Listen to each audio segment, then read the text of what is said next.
हद लगी हुई है।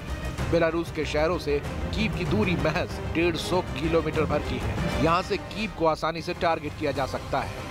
ऐसे भी रूस पहले ही साफ कर चुका है कि वो बेलारूस के जंगी जहाजों को एटमी बम से लैस करेगा, यानी बेलारूस से कीव सीधे सीधे निशाने पर आ जाएगा। उधर बेलारूस के एक मंत्री ने अपने बयान में कहा कि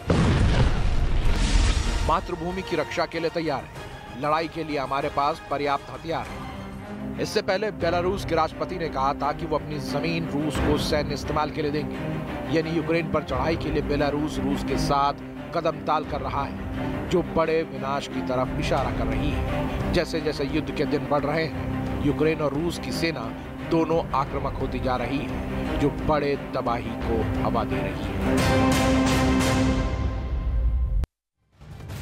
और चलिए अब आपको यूक्रेन और रूस युद्ध से जुड़ी हुई 10 बड़ी खबरें दिखाते हैं। इस स्मार्टफोन के युग में भी ये फोटो स्टूडियो बना के साल में 30 लाख कमा रहे हैं। आपको भी ये कमाना है, उनसे सीखना है तो फ्रीडम ऐप को अभी डाउनलोड कीजिए। यूक्रेन और रूस के बीच जारी युद्ध और तल्ख हो चुका है। आशंका ये जताई जा रही है कि कभी भी पुतिन के तेवर यूक्रेन में चल रही जंग को न्यूक्लियर वॉर में तब्दील कर सकते हैं।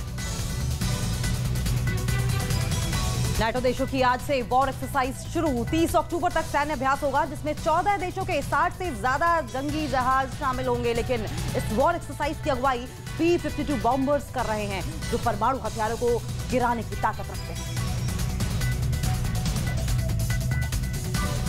कीव की घेरेबंदी के लिए रूस ने अपनी लड़ाई और ज्यादा तेज कर दी है। रूस ने पहली बार अपने 9000 सैनिकों को युद्ध लड़ने के लिए बेलारूस भेज दिया है। पहले ही रूस धमकी दे चुका है कि वो बेलारूस के जंगी जहाजों को परमाणु हथियारों से लैस करेगा। पुतिन के एक और फैसले से दुनिया में टेंशन बढ़ चुकी है। पुतिन ने यूक्रेन में फ्रंटलाइन फोर्सेस का कमांडर इगोर स्ट्रेलकोव को बनाया है, जिस पर 2014 में मलेशिया एयरलाइंस की फ्लाइट MH17 को मिसाइल से मार गिराने का आरोप लगा था। पुतिन के भरोसेमंद रमजान कादिरोव ने नया खूनी फरमान जारी किया है। खूंखार रमजान कादिरोव ने यूक्रेन में एक नई रेजिमेंट के जरिए बड़ा तहलका मचाने की प्लानिंग की है। चेचन लड़ाकों की यह बटालियन बर्बर हमले अंजाम देने के लिए कुख्यात है। खूंखार रमजान कादिरोव यूक्रेन में जारी जंग में अपने बेटे को उतार रहा है। माना जाता है कि कादिरोव ने अपने बेटों को जंग में लड़ने के लिए ही तैयार किया है। खुद कादिरोव भी इस बात का दावा करते हैं कि अब उनके बेटों की असल परीक्षा की घड़ी आ चुकी है।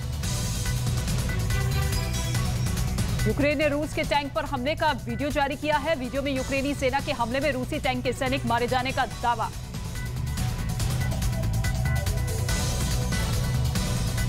यूक्रेन में रूस की सेना घात लगाकर यूक्रेन की सेना के ठिकानों पर हमला कर रही है। एक वीडियो में रूस की वायुसेना को यूक्रेन की सेना के ठिकानों को तबाह करते देखा गया है। यूक्रेन में रूस की सेना जमकर तबाही मचा रही है। रूस की सेना ईरानी ड्रोन से यूक्रेन के शहर में हमला कर रही, जिसके बाद कई जगहों पर भयंकर आग लगने के वीडियो सामने आए।